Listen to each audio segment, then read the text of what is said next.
Okay, good morning. Welcome to the Monday Motivation Show. This week we've got something slightly different. So we've actually got some top coaches joining us. So we've got Stevie and Penny joining us to talk about coaching for future success. If you have a quick introduction from both of you, and as you're at the top of my screen, Penny, do you want to start? Used to be a sailor, as most coaches did. Went to the Beijing Games in laser radial, then sailed 470s, then FXs. So some might say jack of all trade, master of none. And then those who can't teach. So now become a coach, and having coached at youth and P24 level, I'm now coaching Ali Young, who's been selected to go to the 2020 Olympic Games in Tokyo. Thank you very much. And Stevie. Hi there, Stevie Morrison, and I sailed a 49er for more years than I care to remember. I won the World Championship, the European Championship, and was lucky enough to go to Beijing and London Olympic Games. Since then, I've sort of still carried on working as a professional sailor, with some forays into coaching in boats like the GC32 and the Sail GP circuit. And then this year, I've been lucky enough to be asked by Charlotte Dobson and Saskia Tidy to come and coach them in the 49er FX. So I was all lined up to go to Japan with them. We did a World Championship in Australia, started a bit of training in Spain, and then flew home very instantly when we had a global pandemic. So yeah, I'm after a few years away from the RWA, I'm back in the school uniform and thoroughly enjoying the chance to kind of, chase Olympic success again. Okay, so coming up, what we're going to try and talk about is, why we coach how we do, or why you guys coach how you do. Some ideas around coaching for long-term success and what we think are the kind of top attributes of successful athletes that you guys have coached. So first I'm going to start with is, and I get asked this question a lot as a coach, there seems to be a big move in coaching towards asking questions and helping kind of, maybe develop understanding athletes rather than telling them the answers. So where do you both sit on, do you tell your athletes stuff? Do you ask them stuff? Why is what important? What do you do? What's your thoughts? So for me, I actually really enjoy the conversational style of learning, but in the simplest form. When you've got an athlete, if we take it down to the tell form, the really good example is the kid turns up to the start line and the coach says, right, today you need to go left, you want to win the pin, that's bias. And all the kid actually hears is the instructions of what to do. They don't hear even if there's an explanation of why. And off they go and they win the race and they feel great about themselves, but they've actually learnt nothing because they didn't understand why they were going where they were going on the racetrack. Where having a conversation with the sailor about the information they've gathered, what they think about it, and then inputting some good questions into that and supplementing that information. They might say, it's really shifty today. And you might say, but what about that massive cliff on the left-hand side? What do you think that might? I don't know. How about going over there and having a look? And then they come back and again, the conversation. So then when they go left, or even if they don't, and the winner comes from the left, you've got something to discuss. And that's more about lifelong learning rather than an immediate hit of success. So that's the kind of approach that I really enjoy, and it also helps everybody's learning in that environment when there's conversation going on. Is that what your coaches were like with you then, Penny? Was it? Or would you let them have a discussion with you or not? I don't get the impression that would be super. I had Jim Saltonstall. He was all about right drain pipes and left drain pipes, but I never remember him telling me which drain pipe I had to choose. I just had to choose a drain pipe. And then we would discuss at the end why I'd chosen the wrong drain pipe. I do think Jim Saltonstall was a lot like that. And then my other coach was actually my dad, and he was rubbish at sailing. So there's no way I'd go where he told me on the racetrack. It's a really interesting one because as a sport, it's effectively a risk management sport. And as much as you can tell someone the best thing to do, what happens when 3 or 4 people know the best thing to do, or at the Olympic Games, then the whole fleet knows the best thing to do. And it turns into then, how do I manage the risk of trying to take that on or not take that on? And I think you can't tell someone that. I think it is a conversation. I like to I like to think that where I come from, and by having a strong background and a strong sort of set of results behind me, it does mean that the girls or whoever I'm coaching can hopefully feel reassured if they need to lean on me. But more often than not, there isn't a definite go left or go right or do this or that. You know, it is a case of let's do the simple thing. Can we execute a clean start? Can I hold a lane? You know, where are my options to tack when the wind shifts? Blah, blah, blah. And again, I think the main role of a coach is often after that race to try and make sure you've how did those processes hold up? How did it feel in the boat? And then you can make observations. Yeah, okay, well, it's interesting that you did that, but I watched and actually, you know, the French went to the right-hand side of the course and they got that.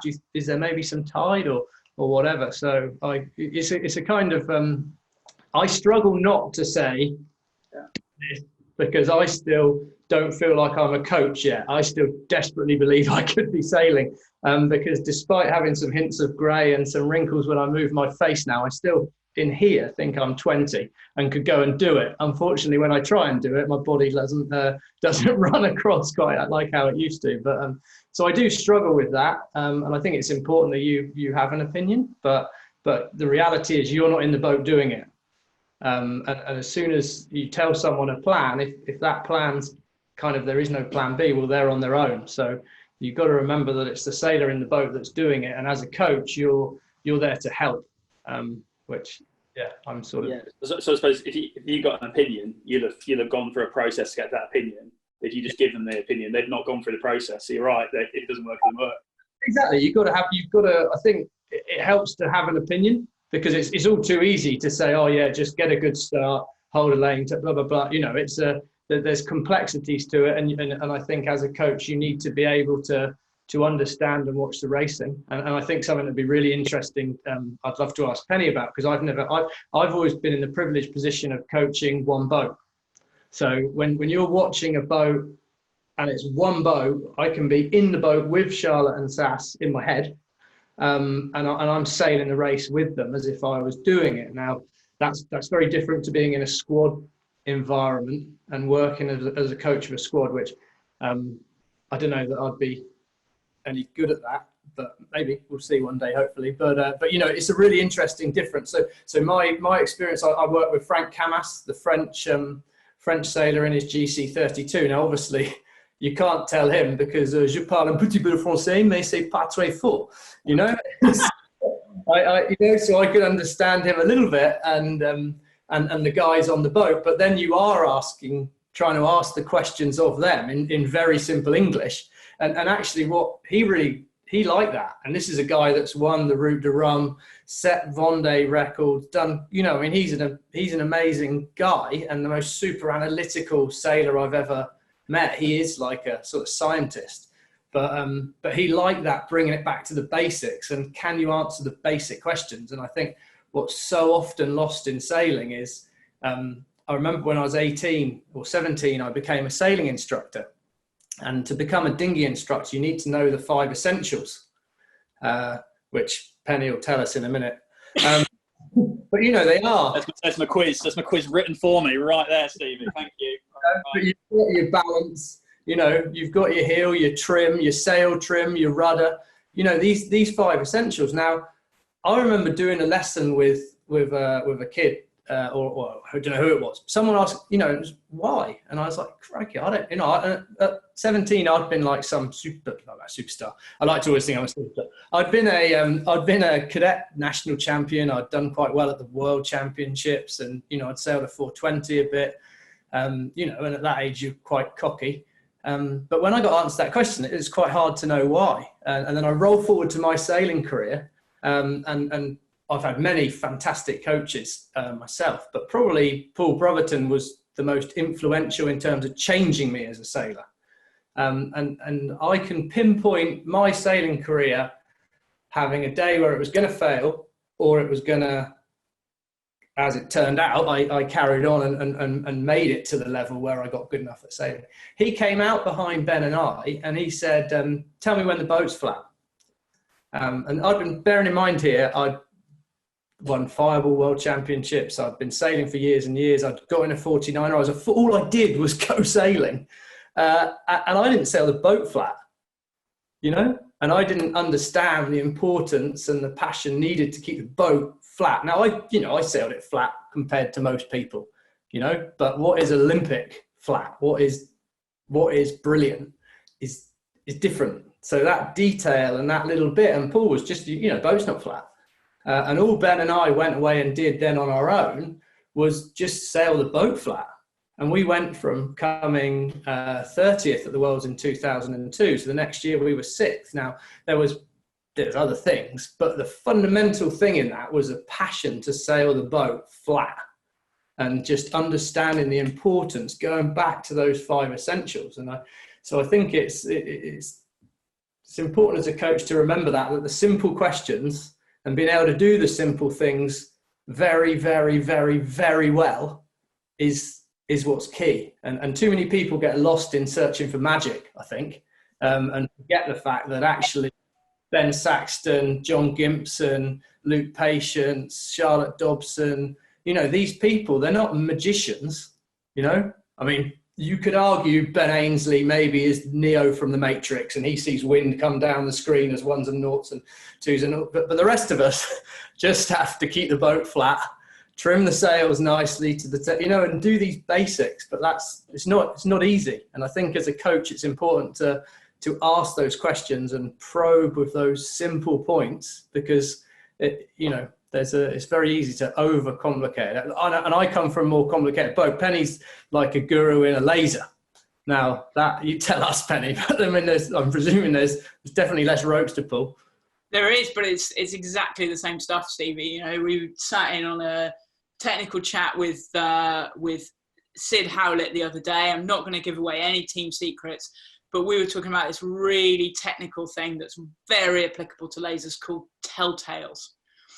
And it was just fascinating to listen to someone with Sid's experience basically boiling it down to telltales on a sail. Why haven't people got telltales here, there, this, that and the other? Because otherwise, how do you know what's going on? And me and Ali were like, should we go and put some telltales on the sail? It is the simple stuff, and you know, even someone of that ability puts it in and gives you a bit of information and just ignites those questions. It's fantastic. But so you find as coaches then actually a lot of what we're trying to do is, and I think we might have all come across as people looking for like magic bullets or that bit of kind of gold dust, and whereas actually you're trying to drive them back to just doing the basic things really well, which unfortunately just takes a really long time. Do you find yourself doing that quite a lot of like, let's go back to the basics, let's nail this well, let's keep doing that? Yeah, it's always layering the learning on, you know. In a laser, as Stevie says, it's pretty straightforward, but if you can't get off the start line, you've already lost control of your race. You might get lucky. You know, you might be able to tack out off on port, bang the right-hand corner and come in smelling of roses, but that's luck, that's not skill. So, you know, you've got to be able to get off the start line. And what happens as you come through the Optimist fleet and the various classes, be that toppers, 4.7s, so the skill level of everybody else raises on the start line. So, you know, for Ali getting off the Olympic start line in Tokyo 2020, that's going to be really difficult. So one of the things that we're working on is starting, you know, and yet you might think, what, she hasn't figured out how to start by now? No, it's just the techniques that everybody's applying and the skill of every other boat on that start line is so high that you've got to be absolutely perfect in order to pull it off. And then that's the same for boat speed, sailing upwind, how you trim the boat, what you're doing with it. Just the margins become smaller and smaller and finer, but it's still the same stuff. Yeah. Cool. Ryan. Okay, so the next bit, big question. Slightly terrified of the answer from a personal point of view. We get asked this a lot. To be able to coach athletes, do you have to be better than them? Like, you know, where's the coach level need to be relative to your sailor? So, you know, do we have to have coaches who are better sailors than the athletes they're coaching? Does that not matter? You know, is there a certain level? How close do you need to be? What are your thoughts? Well, as I said before we came online, Sam, I wouldn't know. You're going to have to ask someone who isn't the best sailor in the world. Obviously, you'll have both an opinion, but both of the, you know, incredible sailors. So I'm not the best sailor in the world. I can say that for sure. I've proved that at the Olympic Games, unfortunately. But Do you need to be better? No. I mean, it depends what you're working on. I mean, I think that there's horses for courses in many things. I think you would argue, sat at the start line of the Olympic Games, do Charlotte and Saskia want me there for my jokes, or for the fact that I've got the experience sailing a 49er and can bring them some reassurance? Probably they do. So probably my results and my history in that sense brings it back. But in terms of the general coaching that they can go out and do, and the questioning, you don't need that sort of rock star idea of a super coach or whatever it is that's coming in. You need to put down the structure and do the hard work. The biggest coach, what you actually need is to coach yourself. You need to be taught how to teach yourself. So again, when we sailed cadets down here in Exmouth, there was Ian Williams, 5-6 times match race world champion. There was Joe Glanfield, who's 2 silver medals, coach to silver and a gold now. There was Ben Rhodes, who crewed for me, lucky guy. And there was me, who is a lucky guy, because God knows how I've made a career out of it. But and we went out cadet sailing, and we had some amazing, Steph Bridge, the kite surf world champion. She used to come and coach us. She was Steph Rousel then. And my dad's a boat designer. He's won sailing events. Ben's dad's won, but they didn't come and coach us. They just told us to go out and sail and have fun. And we would just, put in start lines pretending they were between a couple of yachts and another yacht, and you'd shout at each other if you thought someone was over the line or not. But we did thousands and thousands of races in hindsight between the age of 12 and 15, just getting on the water and sailing a boat and feeling a boat. And was I lucky that my dad was who my dad was? Probably. So I could maybe ask some questions, but he wanted me to be a footballer. He didn't want me to be a sailor. Bloody stupid thing to want to do. Footballers get paid a fortune. So I think it's what you've got to be taught as a sailor. You've got to learn how to teach yourself. Why were Ben and I good? Ben and I were good because we could self-critique. And yes, we got Paul Brotherton. Yes, we got, Ian Barker, who are these fantastic sailors to come and help. I mean, Chris Draper even came and coached us for a couple of weeks. And we've had some amazing people come in, but what I found was normally, those amazing people are just very good at those same basics. And so, yeah, sometimes it's nice to be reassured of that by me or by Penny or someone. But the reality is that what you need is a consistent coach that's watching your progression.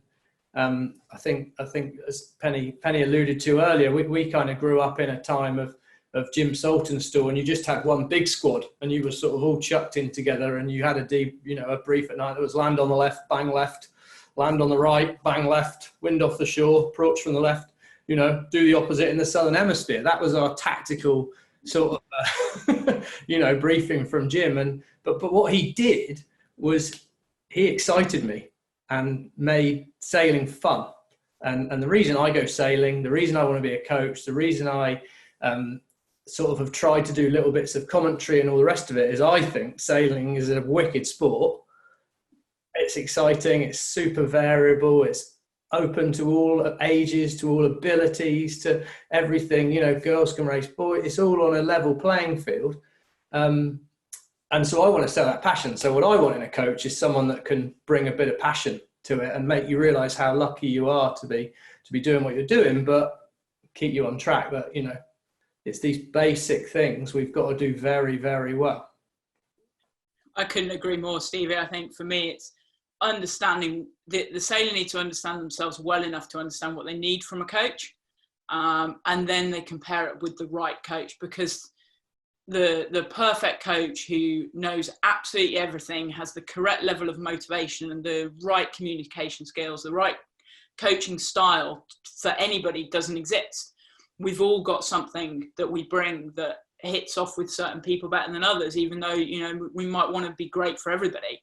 And understanding as a sailor what you want. And then you can dip into the technical knowledge. Like I say, we were on a call with Dave Howlett the other day to pick his brains on technical knowledge, because it's an area that me and Ali wanted to learn together and go through that process together. So did I know any more than Ali?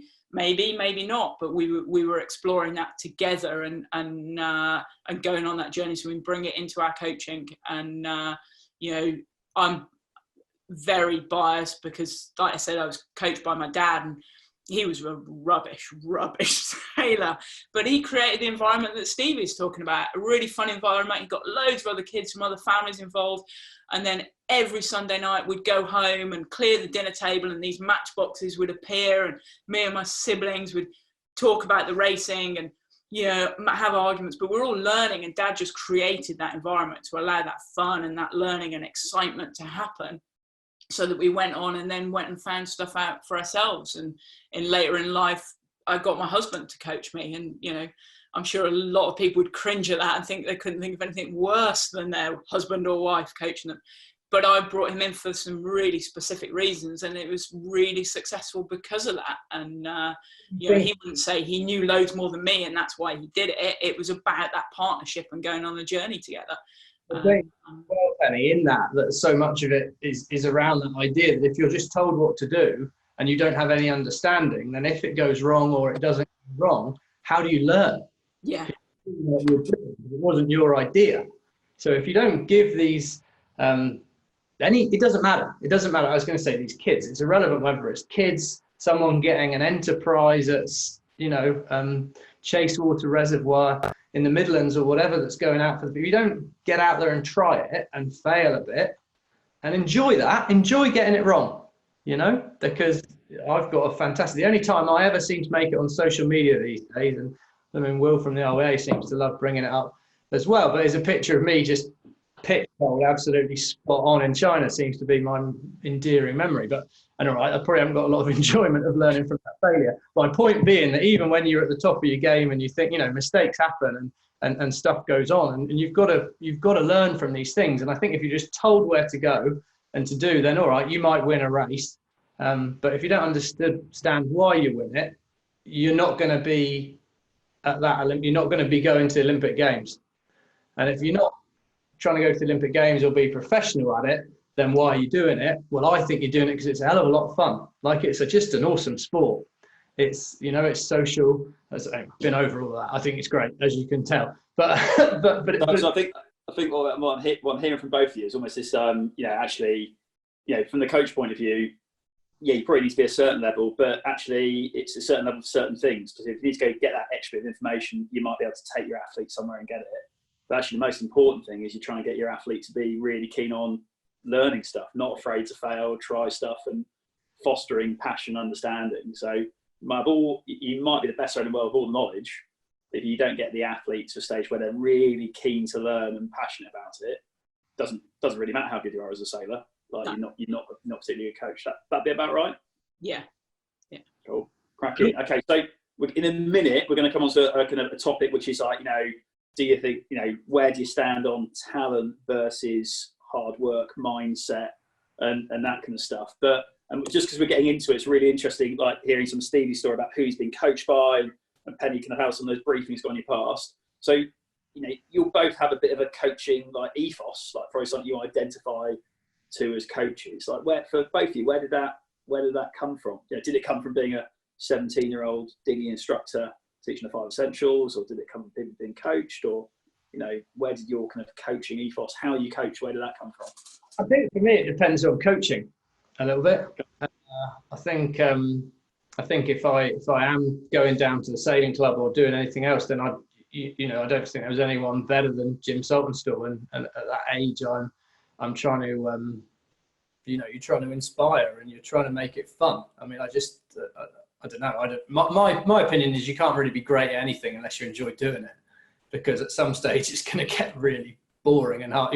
Putting on a wetsuit in Weymouth to go sailing the 49er in January in a northeasterly ain't all that much fun, I can assure you. But it's something you have to do if you want to win the World Championships. You have to do. It's not all glamour, I suppose, is my point of it. And especially when you've just broken your wetsuit, so you're down to one wetsuit and that's wet from yesterday and all the rest of it that's going on. But if I'm coaching, say Charlotte and Saskia at the Worlds in February when we were out there in Australia, then I think my ethos comes from my sailing. What did I what did I like to hear? And I suppose that's where then that can help at that level of you know, what was important for me. And again, Charlotte and I had the same conversation between every race, which was, can you hold a lane? Can you wait and make sure you control that first decision, and then, you know, let the boat run from there, and do those simple things and risk manage it. You know, no manage. We said that before every start, you know, but it's bloody hard to do. Yeah. How about you, Penny? Where's your ethos come from? So for me, a lot of it ties in with Stevie. Sailing coaches do what they do because they absolutely love it. If you didn't, you wouldn't, because it's not the highest paid job out there. It's clearly not essential, as we're all learning. And then for me, it was understanding what makes me tick. Why do I do what I do? And it's about a passion for the sport and my own learning. And so my coaching ethos is all about that, about creating a learning environment, creating a safe environment for failure, because that's a really important part of learning, but not just for my athletes, for me as well. So part of that journey, and I think that's just come from all the different people that I've been coached with along the way. But then also what I learned from my own Olympic campaigns is that inward look of, why do I do what I do? What makes me tick? And yeah, that was really important to me. And, you know, I do this job because there's no 2 days are the same. And there's always an opportunity to learn. And there's always an opportunity as a coach and an athlete to fall flat on your face. And if you can't get up from that and laugh, you're in the wrong job, you're in the wrong career. So yeah, that's what it's about. Cool. Okay, so in a sec we'll talk about this this kind of mindset or talent, that stuff. Got a quiz that's now been written coming up in a minute, so we'll see who clinches that one. That could be, you know, so, you know, that falling flat on your face moment, hopefully it won't happen during the quiz. I'm ready. Yeah, so I'm ready for it. We'll see what happens. All right. Okay, so here's a big one. Talent. You know, where do you sit on talent, natural ability, or, you know, what do you define a talent as versus that, you know, mindset, hard work, those sorts of things? You know, are our future Olympic athletes preordained at birth, or where do you sit on the talent spectrum? Go on, Penny, you're up. So for me, when I first started coaching for the OAA, I was, you know, came in at the youth level, and the first thing that really stood out was the level of knowledge and the skill and what these kids were capable of doing, and it was amazing. And you kind of look around the room and you were like, you know what, there's a huge amount of talent in this room. So how come such a small percentage then make it to the top of youth, and from youth into the P24 program, as it is now, the P3 program, and then onto the Olympics? And the thing that I think I've learned, and as I've progressed through the coaching and watched all the different levels, is if you're going to get good at sailing in the UK, you've probably got an element of talent, be that because you've practiced the skills from a young age, be it something natural and you've come in later. But most of the kids have actually got that, you know, they're loving their sailing. And the bit that separates out the guys that make it at the various stages is then about mindset, the ability to do the stuff that isn't fun. The stuff that Stevie was talking about, going out sailing when you've only got one wetsuit in Weymouth in the freezing cold, and the attitude to learning, and their relationship with the sport rather than the talent. We got tons of talented sailors in this country, and it's just rung one. And, you know, talent without work, I don't know any sailor that's talented that doesn't put the work in that's made it. I do know some slightly less talented athletes that find it a lot harder than others, but have still made it because they're prepared to put the work in. So that's kind of where I sit on it. I think the kids that just are never going to pick it up, never get very far in the sport anyway, because they don't enjoy it. You know, by the time the booms hit you 3 times in the head, you're prepared to give up. You've either learned to duck or you're trying something else. Cool. Stevie? Me, do you know, I think it's a really hard one. I think when I was a kid, because of who my dad was, I think I got told when I started doing well, I got told I was talented because, oh, you must be talented because your dad's Phil Morrison, you know, he's boat designer, sailor, blah, blah, blah. And I think that did stick a little bit. And I remember in '97, I went sailing with, I got a chance to do the Melges 24 Nationals with Johnny Merricks and Ian Walker. Ian, who's now the Grand Fromage at the RYA. And but back then, a bit embarrassing, but him and Johnny were my heroes. Well, they were like the kind of rock star sailors of the time, and they just seemed to ooze talent, and I never perhaps spent enough time with them to see the work. But then you move forward to 2010, and I remember being in Weymouth in the build up through to the London Olympics, and Ian Percy and Bart Simpson then would, they'd be down at the boat at 9 a.m. They were big gold medal in China, right? So the reigning gold medalists. They're at the boat at 9 a.m. having been in the gym from 7, and they're leaving their container when it's gone dark to get home. And as they're walking out of the dinghy park, they're talking about all this. Now, I didn't see this on a day because I'd sometimes see him in the morning and sometimes see him in the evening, but I probably had kept my day a bit shorter, unfortunately. They just worked their socks off, I believe is the word I should probably say in this forum. But they worked so hard. And if you speak to any of those guys like Ben or Perce or people like that, they probably describe Bart as the talented guy, but he worked and Perce worked. And what people don't see of Ben Ainsley was when we were down in Palma, he was out there hours and hours. And he surrounded himself with good people. We had a great squad, but he was out there training and training and training. So I don't think you can argue maybe they're not talented, that you maybe we have got something, but God, you don't get it if you don't work hard. Yeah, I think they're great examples you've used, Stevie, because I've sat in on a presentation that Ian Percy gave talking about getting beaten by Ben in the Olympic trials in the laser. And he, a real soul-searching drive on the way home after that experience and realising he hadn't put the work in. And he'd not been beaten by a better sailor, in his opinion. He'd been beaten by someone who'd worked a darn sight harder and had earned his right to go to the Olympic Games. And then I got the chance to go and do some stuff with Ian when he was doing that star campaign for 2012. And it was fascinating. He had this massive team around him. All of us were just volunteers. None of us were really being paid. And we were basically doing a lot of what you might call menial jobs. We were taking moulds of his keel. We were doing some boat work.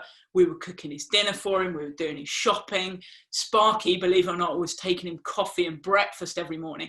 But this wasn't because he was lazy. It was just he hadn't got time to eat, so he didn't eat. He'd go out for dinner eventually at 10 o'clock at night because he was hungry, because he was just so busy doing everything else to do with his campaign in the day. So we all came in to help him, to keep him fit and healthy and keep the regular food going in, because he was working so hard on everything else. And it was amazing to, just spend a couple of weeks and watch a team, him and Bart, working so hard towards their Olympic campaign that, yeah, the normal stuff there. Oh, shall we have a coffee break now? None of that was happening. We'd bring them the coffee in a flask so that they could have a drink. I saw that, and I just know. I think the point I probably missed off, having started saying I was talented when I was a kid. I suppose my point I was trying to make was I soon realised that I wasn't when I was up in Palma and came 30th or something in my first event. I was like, hang on a minute, there's an awful lot of talented people in this game. And then the next event came 25th again, and then went to the Worlds and came 30th. And it was like, hang on a minute, what's going on here? And I remember when we did then go forward 5-6 years and we won the Worlds, we did allow ourselves alcoholic beverage afterwards, which obviously can't recommend to the kids, but I'd earned it, I felt. And the Danish guy came up to me, a guy called Michael Hesbeck, who used to be a bit like talking to Arnold Schwarzenegger. He was like, yes, Stevie, we are very impressed with you. And he was just, on it. And he just said, we know why you win. You guys just work harder. You do more, And then I look back and I thought, actually, that whole sort of 18 months, 2 years before, when we were training, we were doing 2 sessions a day. Ben, it's relatively, as a 49er helm, you're kind of stood on the back of the boat holding a carbon fishing rod. cruising around saying tack, jibe, pull that up, pull that down, and you know, Ben you should probably have on here in terms of how much you have to work, because he had to work his socks off. But my God, we did a lot of sailing. We did a lot of laps. And funnily enough, by doing that practice, by doing those laps, we didn't make the simple mistakes. And if we had talent, we then had done the hard work to allow a little bit of talent to put us at the top. But just by the work we'd done, we were going to be in the top 5, which, you know, at this kind of level is that. And, you know, and same, you see Dylan and Stuart, you see all these guys that are rock stars, and you see them in the magazines or on their Instagram or whatever. But, you know, I remember seeing Dylan was sailing in here in a medal race, and I looked on his Instagram, because I still think I'm young enough to have Instagram, by the way, just to clarify. And I know,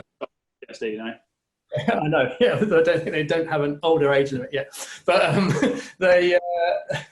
then I looked on it the next day, and he was sailing his moth in Weymouth. And I'm like, mate, come on, get a life. But no, you know, he loves it. He's just out there putting those hours in. And sure enough, at the end of that year, he's being asked to sail GP. And I think it's too easy for younger people, for people at the club to think, you know, that they see the little jet set pieces. What they don't see is the hard work that goes into making these very good sailors very, very good. And are you talented? I don't know, but I think it's irrelevant if you don't work. Yeah, so graft is key, like getting the hours in. Okay, so sticking on this theme then, I'm going to ask you to quick fire your 3 top sailor attributes. Like, if I'm going to be a successful sailor, what are my 3 top attributes? Now, if you get in there first, you can steal them from the other person. So, you know, hard work kind of got in there, which you have. But what do you reckon your 3 key sailor attributes are to be successful? I'm going to start with learning to learn. You know, everything that we've said is utterly pointless if you're not out there with a focus of how you're going to learn and what you're learning and why you're learning it. So yeah, learning to learn. Cool. I'll let you go next, Stevie, so Penny doesn't steal all the top ones. It's all right. I can come from left field. I would go with the ability to accept mistakes. So my dad used to explain a sailing race as the 5-minute gun goes, and from that moment on, you start making mistakes. And whoever's made the least mistakes at the end of the race wins the race. But no one does anything good. Everyone just does less bad. Less bad. Be less bad. Like that. Okay, cool. Penny? Love of the sport. If you're really going to make it, you got to love it. Otherwise, you're not going to put the time and the effort in. You know, there are a lot of people that eventually at the end of their Olympic campaigns do give up. But actually, there's a huge number who carry on because they just love it. So yeah, love of the sport. Sport. Go on, Stevie. Well, that's a good one. To be fair, I think I'd have put that in first, Penny. I agree wholeheartedly. Okay, that as well, then. Yeah. As well, I just will agree wholeheartedly. We're not allowed to have it, are we? And what we're now witnessing is me not being able to think and talk. So, Achilles heel. Yeah, it's basically a bit of a passion to learn as well, and understand that the sport's so big that you're never going to know it all. So, you know, you've got to enjoy the sport, but love the fact you don't know everything and enjoy that learning. Yeah. So we're loving the sport, we're loving the learning. We're trying to be less bad. I like that. I think that's my favourite. Yeah, all these mistakes. Go on, last ones then. Stevie, I'll let you go first because Penny's snatching them out your brain. Gee. Time. I think you've got to be good at risk management to be sailing. I think the ability to manage risk is a pretty key. You know, when am I going to gamble? When am I not going to gamble? Is ultimately the key to winning at it anyway. Okay, cool. Yeah, so weighing up those stakes and what you go for. Go on then, Penny. Finish us off then. Oh, now you see, now we're dredging the bottom of the barrel, aren't we? Well, it's not 3 now; it's 6, isn't it? So we're actually gone for a lot of sailor attributes going to come out here. I mean, I suppose the hard work one. That's. I mean, yeah.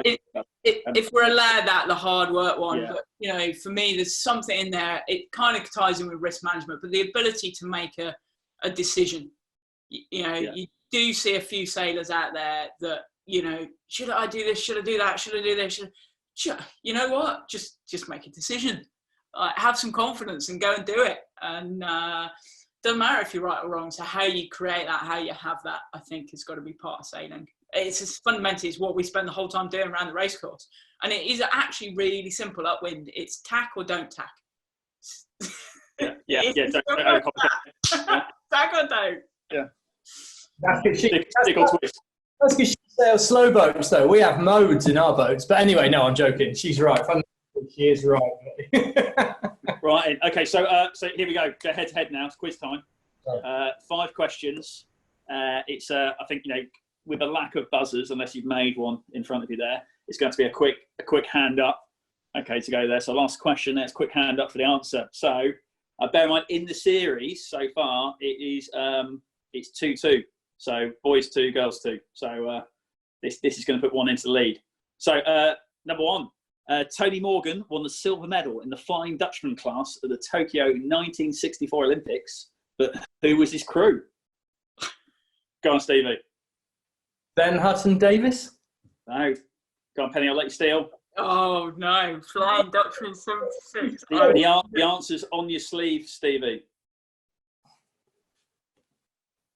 Oh, Keith Mustoe. Keith Mustoe is the answer to that one. Yeah. Okay.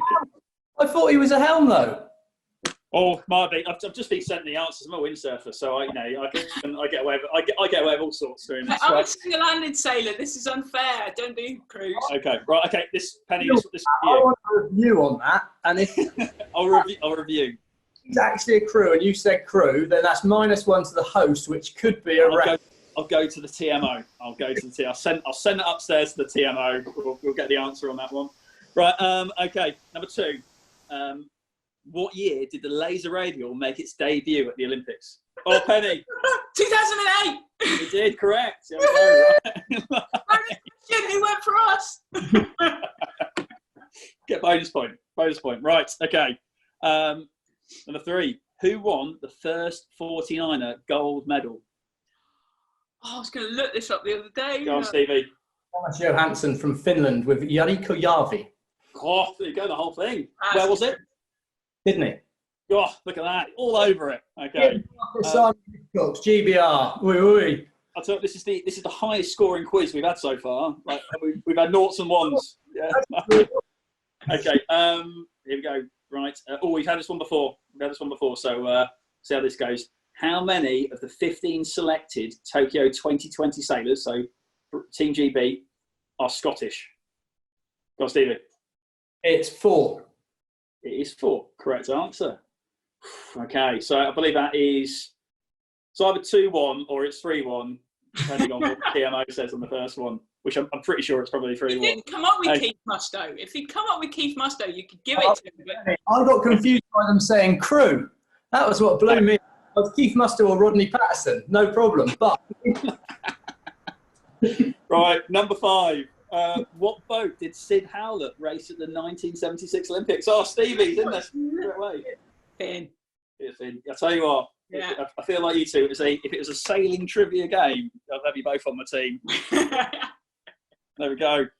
It's key. Well, are you, Stevie? You've really got the historical knowledge there. I mean, a youngster like me, I obviously only got the more recent one. I'm older than I look, Penny.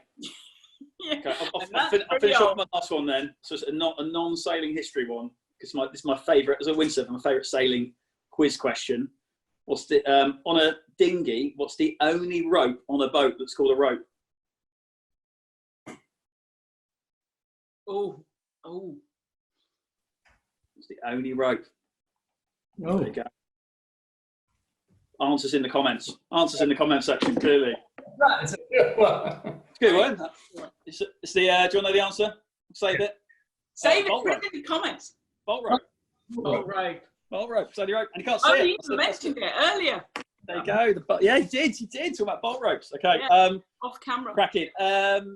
Right. That is us coming towards the end. Really. Thank you very much. I think the key things come from both of you there. It's like, as coaches, you're developing this eagerness to learn, this passion in your sailors, and on that whole kind of talent equation. If people don't put in the hard graft, they're not going to get anywhere. And I suppose very last question to both of you. Why did you become a coach? I mean, it's quite a big question, but last bit. So, what led you to coaching? Something you always knew you were going to do, or was it after your sailing careers, like this, where I end up? Yeah, Not my sailing career, mate. I'm still a sailor. Still going. Still going. I think it's a fantastic sort of addition to your sailing, and it's the next step. I mean, why basically am I doing it? I mean, God, it's pretty hard not to be passionate to get to be representing your country at Olympic Games and be involved with that. And I suppose I'm in a fantastically lucky opportunity to work with. I work with Frank Camas, but Charlotte and Saskia, are just super talented, nice girls, and I believe can be Olympic gold medalists. So to have that opportunity is great. But I also hope that it will advance my sailing. Well, that's going to be the next question. Do you think it helps your sailing? Yeah, I think it does, because you watch outside, and I've actually, I mean, it's really boring, but I've spent in the last week or so a lot of time watching the SAP analytics of the last couple of 49er and 49er FX Worlds, and I would never have done it as a sailor, but now I'm a coach, I feel I should, and it's just really interesting to watch, as I say, that it's often not magic, it's can I get the boat in a good position to hold my lane where I can sail VMG, make those simple decisions and not make the simple mistakes, and if I do that over the course of a regatta, more often than not I'll do well. So I'm certainly not at the end of my career anyway, so I'm not having that, mate. I'm coming back 2024. 2024. Heard it here first. Stevie for 2024. There we go. Right. Don't panic, mate. I think you're all right, son. This is what we like to do on the Monday Motivation Show, is make big announcements, get them out there. Penny, how about you? Why'd you become a coach? So mine was kind of a natural evolution. I jumped into an FX when that came into the games, and started an FX campaign because all I'd ever wanted to sell was skiffs. Who wouldn't, And I've very quickly realised, whilst I was yachting around in my FX, that I was spending more time with all the other girls in the squad, helping them with their problems, than I was on my own campaign. And I was actually really enjoying that. So Charlotte was in the squad at the time. Me and Charlotte have been campaigning against each other and supporting each other, since 2005. So we've got a really good relationship, but helping her out with her transition from laser into the FX. Some of the other girls, Frances Peters was in the squad then. And I suddenly realised that I was enjoying that more and finding it more rewarding than I was falling off the back of a 49. So for me, it was really great to have that experience and suddenly realise that my focus in life was changing. And then, stopped campaigning, took a break, took stock, and then decided to move into the coaching world, which, I've never looked back on. But, same as Stevie, it doesn't mean that I've stopped sailing. It doesn't mean I've lost my passion for the sport. So I've got my foiling moth, because why wouldn't you? They're amazing boats. And then I sail a 505 with my husband, which is just like a massive 470, absolutely wicked. And when I absolutely have to, I get in the front of a 400 and let him drive me around the racetrack, although I'm a rubbish crew.